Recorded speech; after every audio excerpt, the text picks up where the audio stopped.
So here we are, and welcome everybody. Good afternoon. My name is Giorgio Marfella, and I'm the chairperson of the Architects Registration Board of Victoria. As always, I'd like to commence this webinar by acknowledging the traditional owners of the lands in which we are today.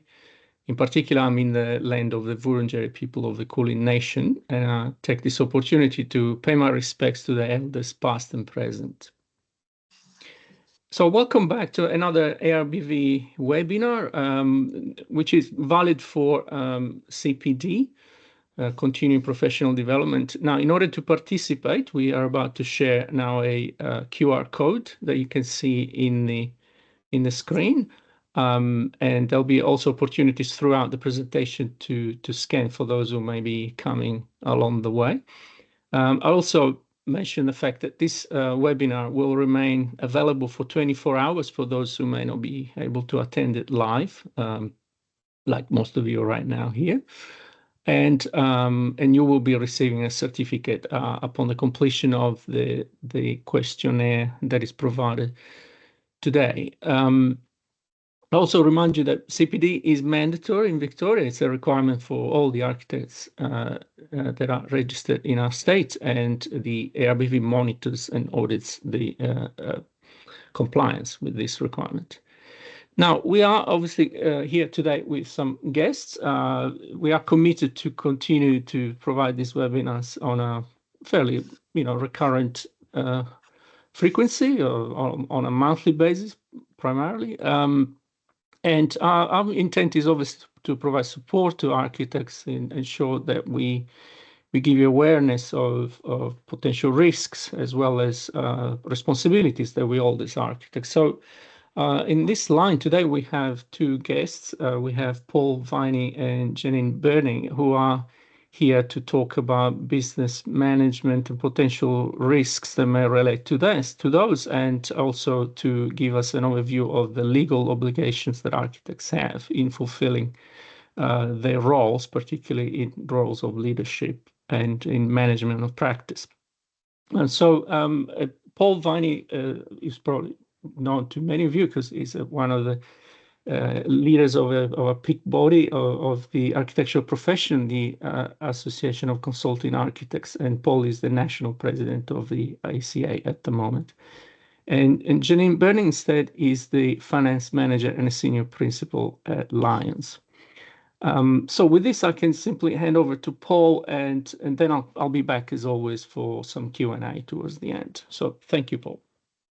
Thank you, Giorgio. We appreciate the opportunity to present today. Just a quick background on the ACA. The ACA is the registered employer body for industrial relations in Victoria as part of the Modern Awards, and it has also concentrated largely on the business of architecture for the last 15 years.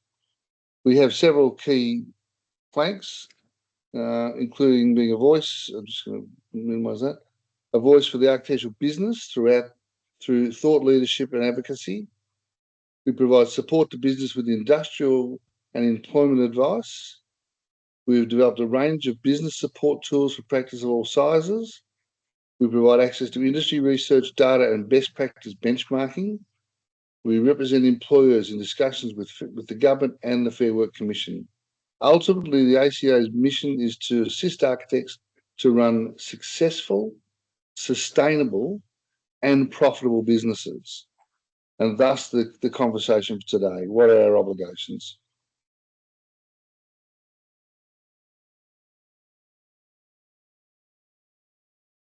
Trouble?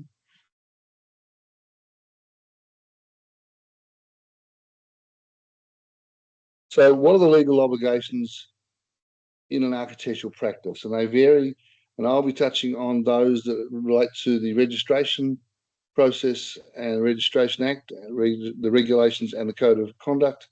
And Jenine will be talking about those obligations with respect to various other legislations that we need to comply with. So, the Victorian Architects Act 1991, revised on the 30th of November last year, and it was revised largely to adjust the structure of the board. What's its purpose? It's for the registration of architects, the approval, which is different to registration of partnerships and companies providing architectural services. It's to regulate the conduct of architects. It's to handle complaints against the architects, to regulate the use of the terms. So of architect services, architectural design services, and architectural design.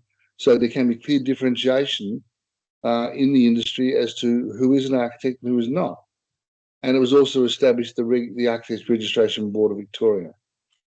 Now, I want to put another perspective on what the intent of the Architects Act is. It's not just about the it's not about the protection of architects. In fact, it's quite the reverse. It's actually consumer protection legislation that enables the consumer to understand who are they employing. Are they employing someone that has adequate skills and training to call themselves an architect and a professional, or are they getting someone of lesser skill? So it is very clearly legislation to enable differentiation, not protection, and we need to be very careful about this going forward. The registration and approval of architects and entities. There are several classes of registration. We have a practicing architect who must hold qualifications, be insured, and be actively working as an architect. We have non-practicing architects who retain registration but are no longer working. Now, in order to be registered, which a lot of you will be well aware of, you need to complete an approved qualification in architecture. You need to pass the architectural practice examinations. Then you need to maintain professional indemnity insurance. Now, that can be directly or via your employer. You need to notify the board of any change in your registration details, and you must pay registration fees within the prescribed time. That was one of the other changes that's been made, that you can be suspended if you don't pay your fees on time. And then the board also approves, not registered, but approves companies and partnerships as architectural companies. But they must have a director or a partner as a registered architect. They also look at restriction on provision of architectural services by companies and partnerships. So companies and partnerships cannot provide architectural services, one, unless they're an approved company. Two, unless the approved company must provide, unless a director of the company, who is a registered architect, is responsible for carrying out the services. And that any services that are carried out within the company are carried out by or under the supervision of a registered architect. Now, that similarly applies to a partnership where one member of the partnership must be a registered architect. And again, the services must be carried out directly by or under the supervision of a registered architect. The board also has powers, which are very important to understand, that there is an opportunity for the public to make complaints against the architectural profession, and this is the process that then can be carried through. But the board, on its own initiative or on a complaint, may determine that an inquiry should or should not be held as to an architect's fitness, practice, or for professional conduct. Now, they have the power to refer a complaint to a mediation. They have the power to determine an inquiry should be held. And importantly, they actually have the power to refer the matter to a tribunal to conduct an inquiry on behalf of the board. Now, that tribunal is independent of the board, and I don't think that's well understood in the industry. They also have the power, subject to the findings of any tribunal, they have the power to suspend or cancel the registration of an architect, which is a very severe penalty, given the commitment we all go to get registered.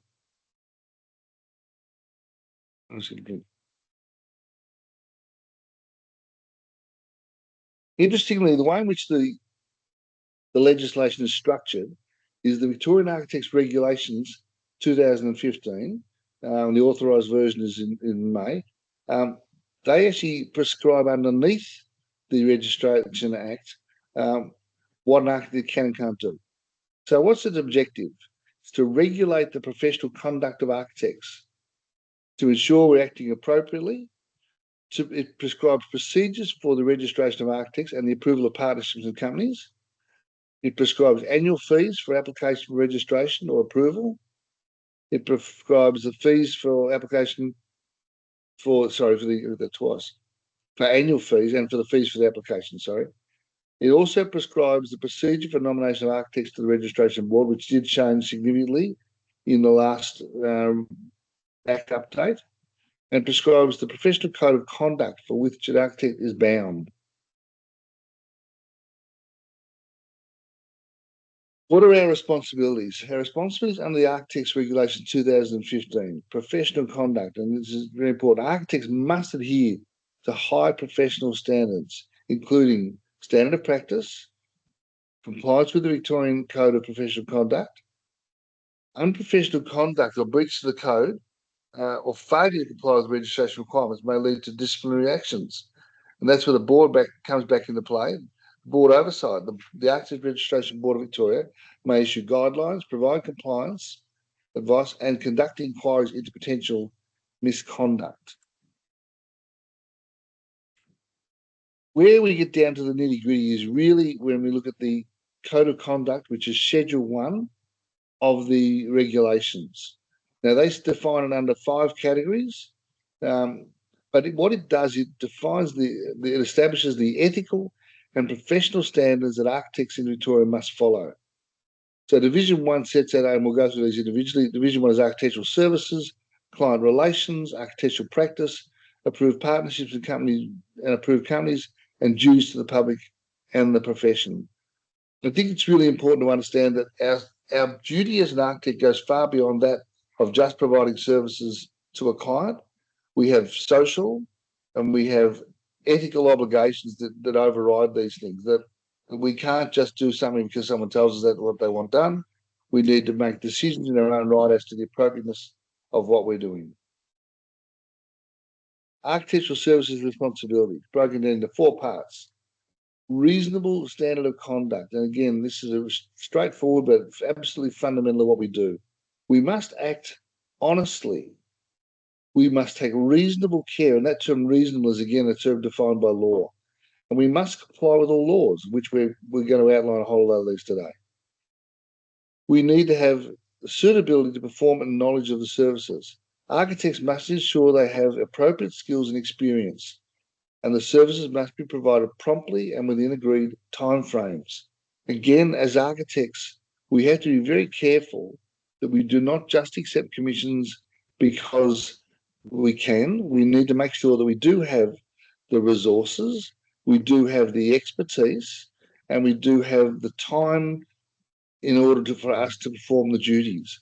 Architects constantly fall into problems when they take on a project of which they had no prior experience, and then things go wrong.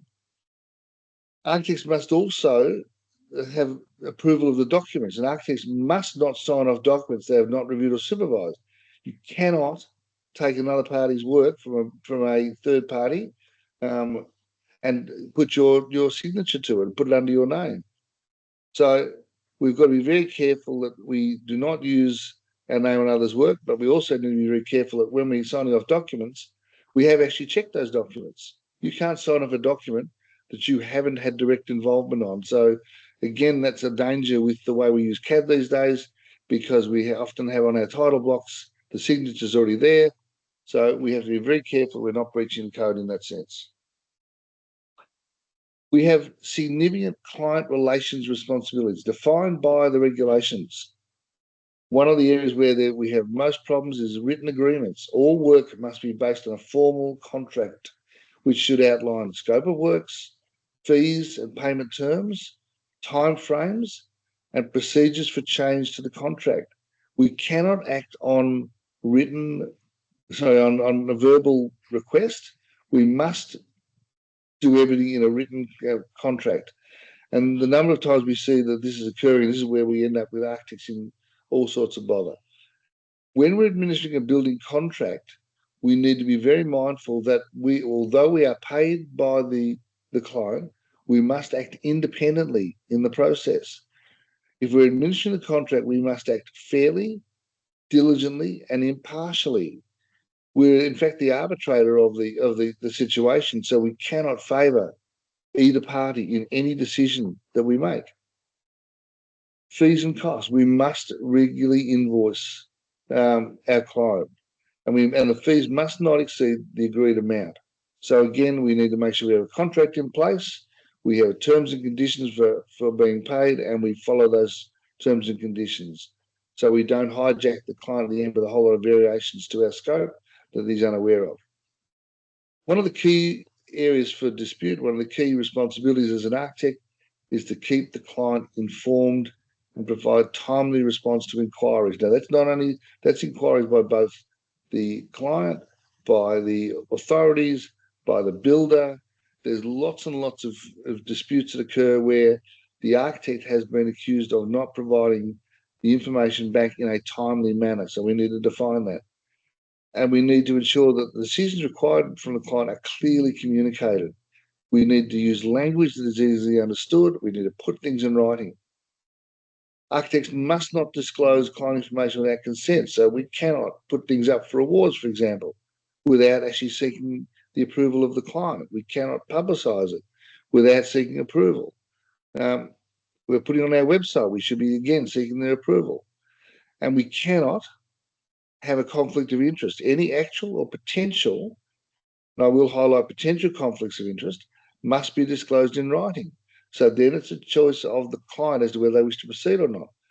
Clients must provide written consent before proceeding with work that may involve conflicts. And that might be having a relative with a building company that you're going to engage, or it might be that you're been involved in the selection process of a project where you know someone well that's putting in a tender.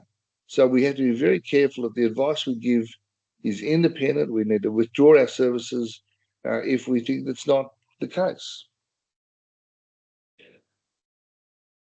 Changes in circumstance. For example, the significant change in the structure of the office, one of the directors leave, we change the address. We must make sure that we advise the clients, and particularly if it has a consequence of us being able, if the expertise of that particular director that is left renders the office without the specific experience to do the project, we must advise the client if we're unable to perform the services to the same level that we previously did. Documents and record keeping. Maintain records for a period. Now, it does say in the Act 10 years. We would recommend 12 years, only because of the change of limit of liability that occurred a couple of years ago. So we think it's safer to keep our documents for a minimum of 12 years. Duty to disclose paid referrals. Have you been paid for referring a contract, or by someone who's referring a contract to you? You must disclose. Duty to disclose paid endorsements. Now, this is a really important one. We cannot specify a product or service for which you are receiving or expect to receive an inducement. Now, that inducement might be in the way of money. It might be in the way of product. It might be in the way of discounts on products you're receiving, or a point score system that are used sometimes, often in the interiors industry, where they will effectively gather points which will enable them to select product from the showroom after they've specified a certain number of products. We cannot do that. We are fee for service, and we cannot have any third-party influence as to why we select products. And we need to ensure, if that's the case, we have the opportunity for withdrawal of provision from the provision of services. If we're asked to do something by any party, but particularly the client, and I'll highlight one where we walked away from a major residential project because the client declared that he was going to get in early and adjust the levels on the block so that we wouldn't have to deal with the height limitations as set by council. So we resigned from the commission straight away. And it's something that we just need to be mindful of. We have to act in the best interests of more than just the client. We have responsibilities to the public and the profession. We need to conduct ourselves in a manner that ensures public confidence at all times in the profession. And we need to uphold our standards. We must ensure that actions do not compromise our reputation.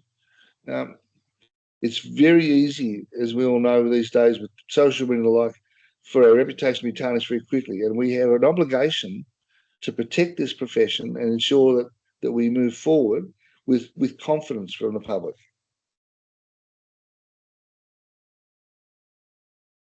Other responsibilities: architectural practice, notifications of qualification and contract details, approve partnerships and approve companies, ensure that the code of conduct is equally applicable as to the company as to the individual. As we are registered, we have different obligations, but our obligation is as a director to ensure that the code of conduct is equally applicable to everyone else as it is to the individual. And architects in management roles must ensure that the firm follows legal and ethical obligations in its financial, contractual, and project matters. And as an aside, we must ensure supervision of unregistered employees, particularly those that are looking to go through the registration process. And there's a little tip there on the ARBV guideline on supervision of unregistered employees. So we do have a range of obligations that go far above the fact of being an architect. I'll just put this up for a moment for you to answer the question.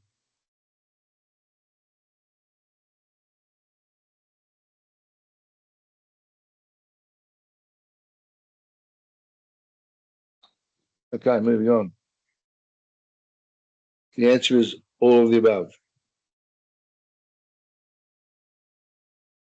Summary: the code of conduct ensures that architects act ethically, transparently, which is really important. We're actually open book and professionally, protecting both the clients and the integrity of the profession.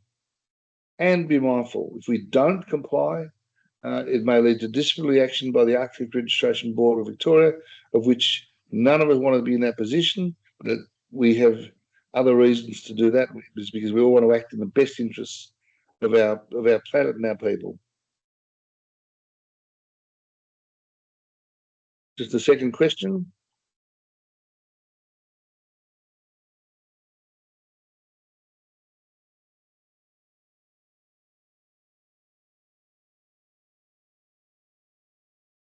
Okay, I'll move on.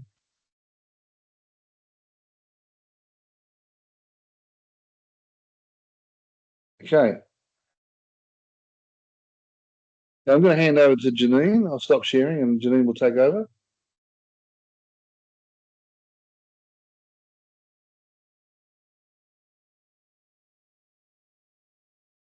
Thanks, Paul. So I'm going to be speaking on the next part of the presentation. So we're looking at architectural practice structures to start off with, and there is three types of structures, so sole trader, partnership and company. Today we're going to look at sole traders and companies specifically.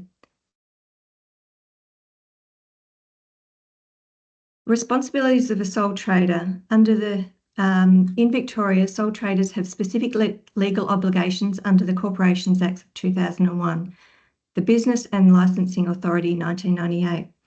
So as a sole trader, you can operate under your own name without registering a business name. So John Smith can open up a business and trade as an architect within the industry and not register a business name. Should he want to add architect to his name, so John Smith Architect, he would then have to register that as a business name because it's extending off his name. So under the ASIC, you would search business names, see if that was available to you to take up, and apply for registration. Once accepted, you can apply for a 3 or 5 year registration renewal, and I would suggest putting a reminder into your calendars around about that time to look out for the renewal, because if you miss the renewal date and your business name expires, then you have to go through the process of re-registering and hoping that you can get the same business name once again. Australian business number. So this is an 11-digit business number that is available to sole traders with or without a business name, registered business name. It provides you with the ability to invoice under a tax invoice. That means even if you are not registered for GST, you still provide a tax invoice. And that way you receive 100% of the payment that you've issued on the invoice, rather than the client or the payer withholding part of that invoice and sending it off to the tax office. The ABN also gives you ability to interact with government bodies. Tax and financial obligations. As a sole trader, you would report your business income as part of your personal income tax return. So no separate income tax return is required. It's all part of your personal. You may or may not be required to register for GST. If your annual turnover is less than 75,000, then you would not need to register for GST. So your code would be GST not registered. But again, you're putting your ABN onto your tax invoice and being paid 100% of your invoiced amount. Pay-as-you-go instalments. This is like a prepayment, if you like, for your future income tax return that you're going to submit. So the tax office will notify you if you become part of the PAYG instalment system, and they will either send you a notice, an instalment notice to pay. This could be quarterly, it could be annually, or whether or not you're part of the GST system. And if you're part of the GST, then it would be on that statement, on your BAS statement. Superannuation contributions for sole traders is not mandatory, so you don't, as you're not an employee of yourself, you're not required to make superannuation contributions under the SGC. However, you could make personal contributions, and I'll leave that one to the side. But if you do hire employees to work for you in your business, then you would need to withhold superannuation from their salary, or not withhold it from their salary, pay it on behalf of them as part of their salary to their specified superannuation fund. You need to comply with Fair Work legislation, so workplace conditions, employee entitlements. They're all listed under the Fair Work Act of 2009. Work cover insurance, so where you're employing people to work with you within your business, you're required to take out a work cover policy through WorkSafe Victoria. Now, there is an eligibility criteria, so if your remunerations are under 7,500, you may not need to apply for work cover. However, you would need to go through and research that and make the application through WorkSafe, just to make sure that you are complying there. Payroll tax is another Victorian tax that's governed through the State Revenue Office. That has a threshold of 900,000 annually. So if your remunerations are below 900,000 annually, then you won't need to register for payroll tax. But should they be in excess of that, then you need to apply to be part of the payroll tax system and comply with the lodgements and payment of tax. When employing people, there is under equal opportunity. So equal opportunity has a responsibility. Employers have a responsibility to recruit staff in a non-discriminatory way and maintain a workplace that is safe and free from discrimination. They also have a responsibility to make sure the workplace is safe and free from sexual harassment or victimisation. Employers can be held legally responsible for workplace incidents of discrimination, bullying, racial and religious vilification, sexual harassment and victimisation.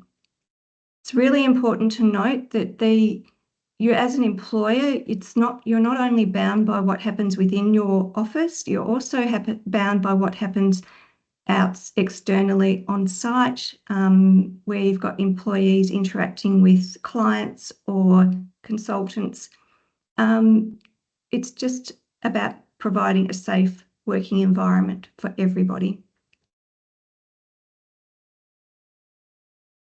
Consumer law. under Australian consumer law, including fair trading, refunds, advertising rules. More information on this can be found in Schedule 2 of the Competition and Consumer Act of 2010. Privacy laws. If you're collecting customer data, you need to comply with the Australian Privacy Act. It's mindful that you also have a requirement to collect employee information and respect privacy around that as well. Occupational health and safety. Employers have a responsibility to provide a safe workplace and comply with WorkSafe Victoria regulations. This can be in a physical office or working remotely. And I just want to pause there for a minute just, to reflect on working remotely. So whilst everybody understands that, you know, in an office you provide a desk, you provide a chair, you provide a safe working environment to conduct your business. But when you people have a remote working environment, that also becomes an extension of your office. So you need to ensure that their desk is set up ergonomically, they have correct lighting, there's no trip hazards around the space that they're working. A good a suggestion on how you could become more aware of these remote working environments is to provide a checklist. There's various checklists on the WorkSafe websites, and also providing that checklist and backing that up with photo evidence of where they're working, how their desk is set up, so that you can put that on file should anything occur outside of your physical working office. Architecturals have an obligation to ensure a design safe building. They design a safe building and structure, including workplaces. Personal liability and risk. As a sole trader, you are personally liable for your business debts. Income insurance. Consider public liability, professional indemnity, and income protection. Remember, as a sole trader, you're not an employee of the company, so therefore work cover would not apply to you. So you would need to ensure that you're protected from an income protection policy potentially. Contracts ensure clear terms with suppliers, clients, and employees to protect your business. I'll just give you a moment to read the question and answer.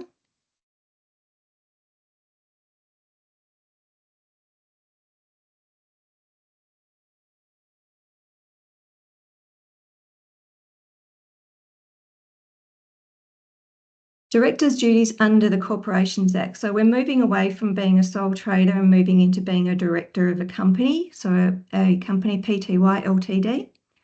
As a director, you must act in good faith, best interest of the company. Make decisions that benefit the company and its shareholders, not personal interests.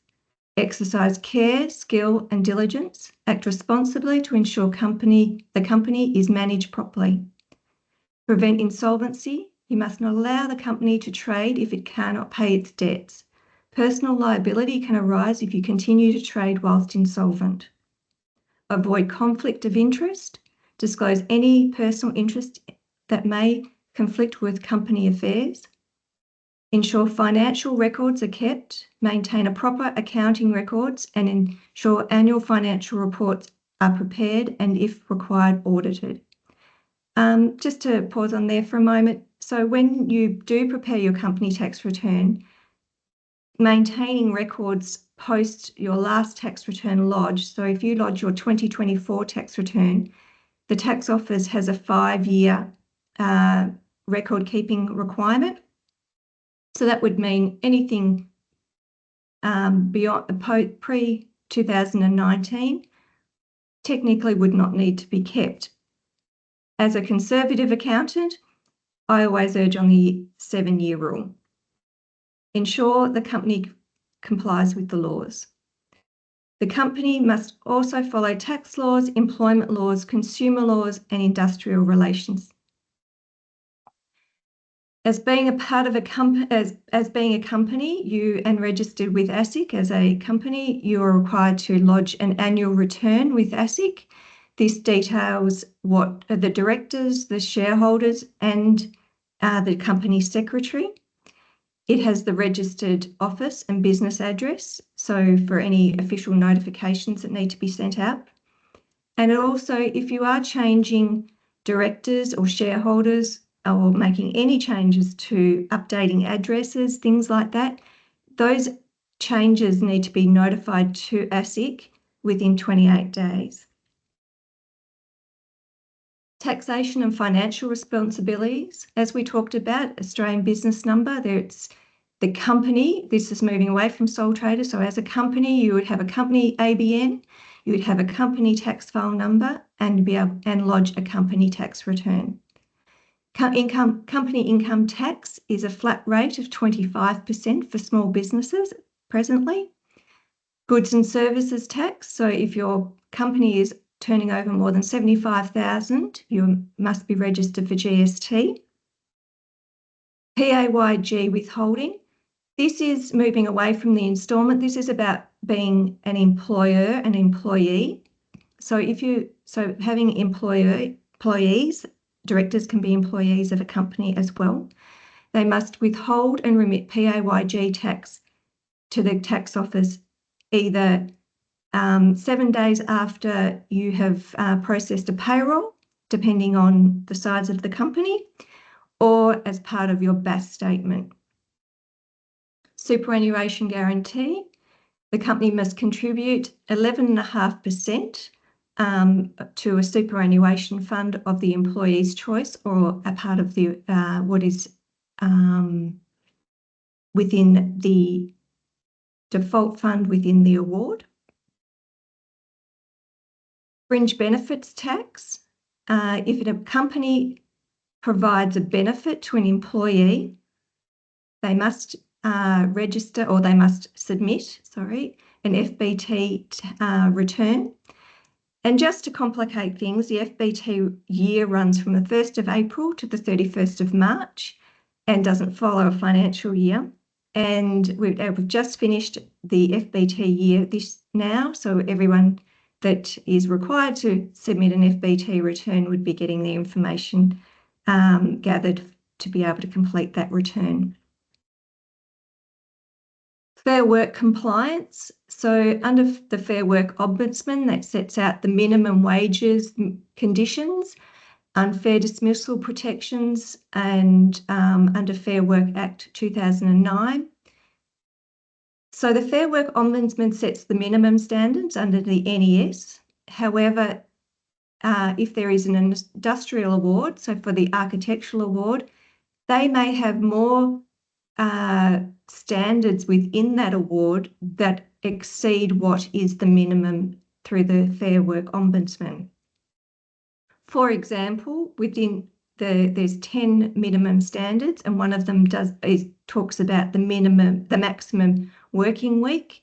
It talks about reasonable additional hours, but it doesn't refer to what overtime is to be paid at.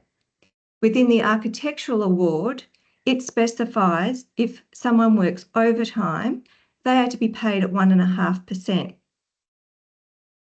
So, or 1.5 times their ordinary earnings, so 150%. So, whilst it's always good to have your awards on hand when making payments to employees to know that you're meeting the industrial awards standards as well as the minimum set out by the Fair Work Act. Work cover is mandatory for when you're employing people through your company, if they've got employees in your company. It can include contractors and subcontractors, so just be mindful of that and check the definitions under the work cover insurance policy. Payroll tax, so if your wages exceed 900,000 annually in Victoria, you're required to be registered for payroll tax, and payroll tax is paid monthly by the 7th day after the new month. So 7th of April has just passed. Payroll tax would have been due to be paid on the 7th of April. Risk management and personal liability. Directors' penalty regime. You can be personally liable for unpaid PAYG withholding, GST and superannuation. So just because you're operating in a PTY Ltd company does not exclude you from being personally liable for some things. Personal guarantees. If you personally guarantee a company loan, you are liable for that if the company defaults on that loan. Directors can be disqualified, as it can ban you from managing companies if you breach director duties or engage in illegal conduct. Insurances. As we talked about, public liability, professional indemnity, but you also, as a company, might want to consider directors and officers' liability insurance. I'll just give you a moment to answer the question.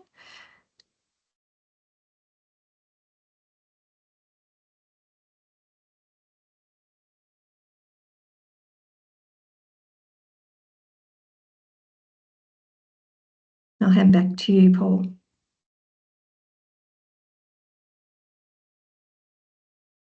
Thanks, Jenine. So we've gone through both the requirements under the Registration Act, legislation or regulations and code of conduct. We've now gone through a lot of the requirements to run any business, not just an architectural business, but any business. But there are also a couple of other things we need to be able to deal with, such as the Competition and Consumer Act 2010. Now that's administered effectively through the Australian Competition and Consumer Commission, the ACCC, which has been involved actively in the architectural industry for some time, particularly going back to when we had a scale of fees, going back some years, and it was withdrawn after suggestions by the ACCC that it was an anti-competitive behaviour. So what does it mean to us? We have to act fairly in our business practices. There's a prohibition of anti-competitive agreements. My camera's off. Okay, sorry about that. Prohibition of anti-competitive agreements. So we can't enter into agreements where we limit the opportunities for others to fairly compete. And we have to have fair pricing and competition. So we can't do cartels. We can't work out who else is putting in a tender for that project, give them a ring and say, well, what are you pricing? This is what I'm pricing. You'll win this one, I'll win the next one, which has happened in the building industry in the past. Not, I'm suggesting in the architectural industry, but certainly in the building industry. So we have to be completely transparent about the way in which we price things, the way in which we bid for things, and we must always act in the best interests of the client. If we don't, we run the risk of being in breach of the ACCC and looking to liable for penalties. Can I have the next slide, please? What's our responsibilities under competition law? Specific examples of issues: price fixing, which has happened; market divisions, where we separate out who can and can't do it; putting contract clauses that preclude, and I've seen some recently where there's been projects put out where they've limited the minimum size of an office to be able to compete on a project, not about whether the office had the capacity to do the project, but deliberately limiting the size of it, and misleading or deceptive conduct. Now, the other thing that we need to talk about is the architectural competitions. And it's been a traditional way of government delivering projects in the past was to go out to the marketplace, do a shortlisting process, and then seek competitive bids, seek designs for projects. And I mean, as has been in the newspapers, there have been instances where architects have not acted necessarily in the most appropriate ways. So we've got to be very transparent. If we're entering into competitions, we must be completely isolated in our approach. We cannot approach or talk to our competitors during the period of that competition, and we need to make sure that we are doing it in an open and clear way. We must comply with the rules and the criteria for judging. Now, the best competition to those that have actually got endorsements, such as to the AIA, where they actually government has gone to them and asked them to do endorsements. So in working in competitions, which has been a regular way for architects to get work, we still have obligation, and we also have obligation to make sure that the competition is being held in appropriate spirits, where there have been some that they've sought to take the IP from the competition and reserve that to the council in this case, where they were prepared to say, look, we'll get all the designs and we'll decide which one we like, but we might not appoint the person who's done that design. So there's two parts of that, but the part we've got to be very mindful of under law is that we cannot be anti-competitive in any way. We have to act in a true transparency. We have to act honestly, which is the fundamentals of our regulation, the fundamentals and the ethos of us acting as architects. I think that's the last slide, Jenine, isn't it? It is.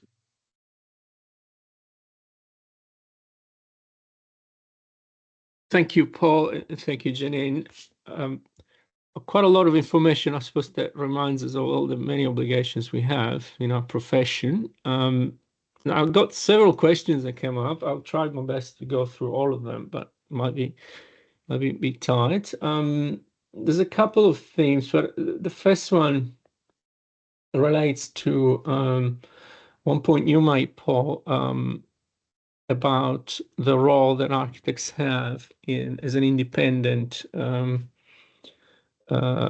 professional figure in the contract administration context, where you have to somehow detach yourself from your responsibility towards the client, whilst administering a contract. And there's a question here that I think stem out of that comment, which is, by the way, it's also incorporated into our code of conduct, which specifically mentioned this in the context of contract administration. The question is, when an architect is not ready to the builder, do they still retain the role as an independent arbiter? That's a very good question, and there's several answers to it. It depends upon the nature of the novation contract that they've entered into, and the contract that they've originally had with their clients. So some clients can insist on the architect maintaining a role through the construction process. A lot of novation contracts, unfortunately, don't do that, where then the architect has no control within that process. They are not a superintendent. And in fact, there's been a number of instances where architects have been asked to sign novation contracts that precluded them going onto sites during the construction period. So the answer is they shouldn't be accepting contracts ideally of that nature. But the role does vary depending on the contract that you sign. Yeah, and of course it's a dilemma as well, because the builder becomes a client. So in essence, in a novated environment, the architect ends up having two clients. But as you pointed out, there could be mechanism incorporated in the deed of novation where some of the scope of work still requires the architect to sort of revert back to his initial capacity to advise the client, or to at least provide advice to the effect that it can be seen independent from the role of providing services to the builder. But certainly is a difficult position. And by the way, we have touched on novation. Ultimately, we also know it's a very sensitive topic at the moment in the industry.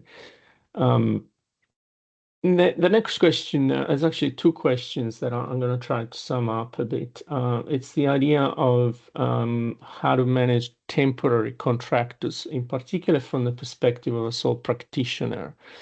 Notoriously, sole practitioner, by definition, may not have the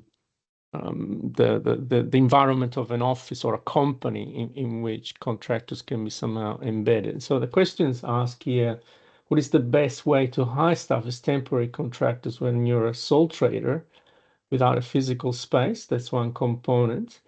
And the other component is about what about engaging subcontractors on a project specific only? What is the best way to handle this, and what are the potential pitfalls as well that we can recommend? I'll start with Jenine perhaps on this one, and Paul, also feel free to feed into it.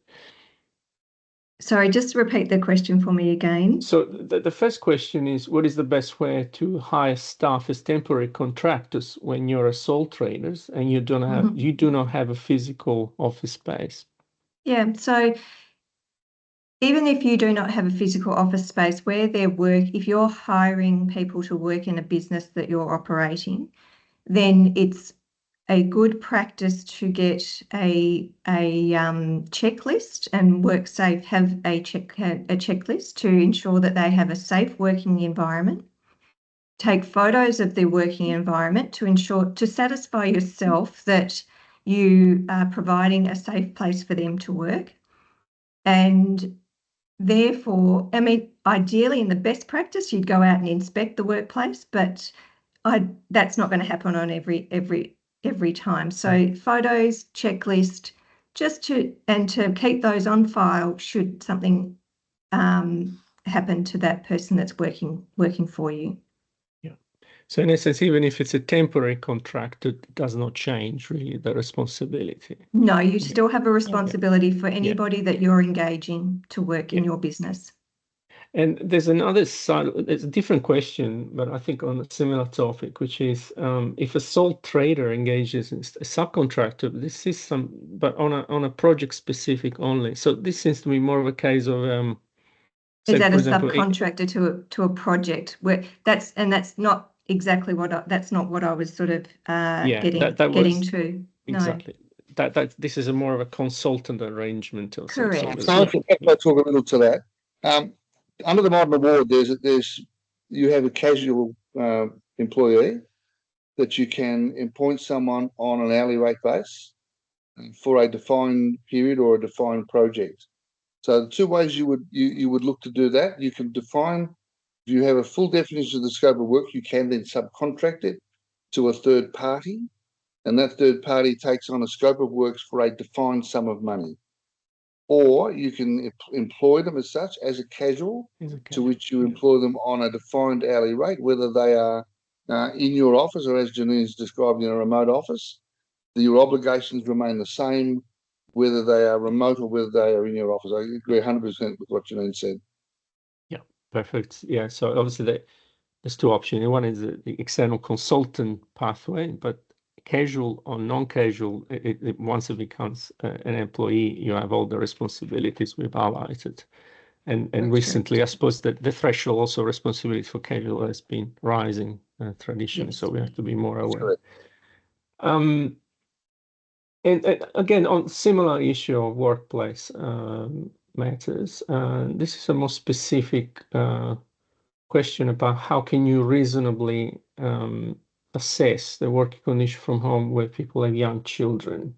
How often are employees reasonably required to check on conditions? I think we touched a bit on this, Jenine, but would you like to add anything else? Look, ideally every 3 to 6 months you would do another check on their working environment, and it will be just a checkbox and photos, or yearly. So if someone's with you for on a yearly basis and permanent employee, yearly is fine. If someone's coming in and out of your business, then each time they come in and out, I would be suggesting that you ask them to update it. It's not redo it, but update it. Very good.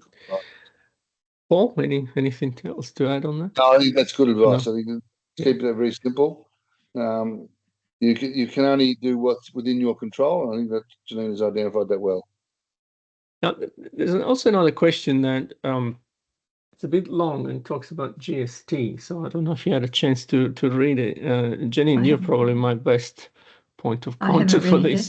But it's a question I'll probably ask an accountant, and I'll just read it for context. So in relation to GST as a sole trader, what happens if the income from previous years are below $75,000?